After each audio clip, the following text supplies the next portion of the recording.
qui s'achève a été dominé par les efforts de la gouverneure Nikomba Sabangu Madeleine à trouver une solution à la problématique de la desserte de la ville de Kisangani en énergie électrique. La chef de l'exécutif provincial a réuni autour d'elle la Société nationale d'électricité et l'Agence belge de développement afin de mettre en commun les idées pour une solution rapide. À l'issue de la tripartite, une commission a été chargée de faire l'état des lieux de la situation.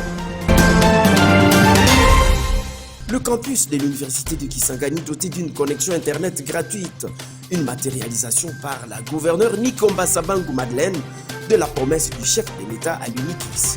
Le Wi-Fi est inauguré par la chef de l'exécutif provincial qui recommande un bon usage de cet outil qui vient renforcer le domaine de la recherche à l'heure où la formation universitaire en RDC bascule vers le système LMD. L'action de la gouverneure Nikomba Sabangu Madeleine est saluée par le comité de gestion et les étudiants de l'université de Kisangani.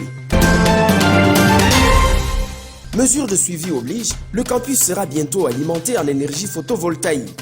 Un projet d'urgence d'électricité par système photovoltaïque vient d'être confié aux investisseurs britanniques de la Société internationale de l'énergie électrique, Bright Electrical Engineering.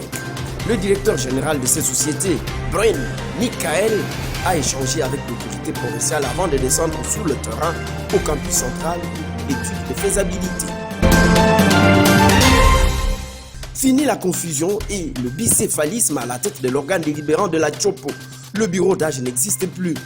Les députés provinciaux accordent leur violon après une séance consultative initiée par la gouverneure Nikomba Sabangu Madeleine. Effectivement, l'autorité provinciale a assisté le vendredi 30 septembre 2022 à la plénière consacrée à l'ouverture de la session ordinaire de septembre. La gouverneure Nikomba Sabangu Madeleine a communié le dimanche 25 septembre 2022 avec les fidèles de l'église Kimbanguis de 26-1 à la paroisse de Simi.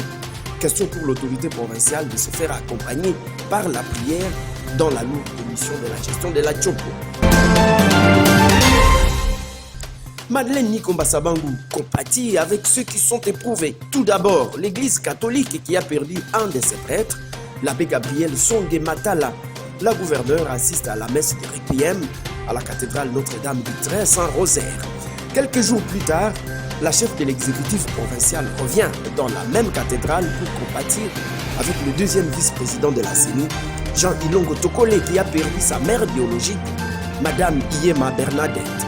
L'autorité provinciale assiste à la messe des derniers hommages. Terminé pour la semaine du gouverneur.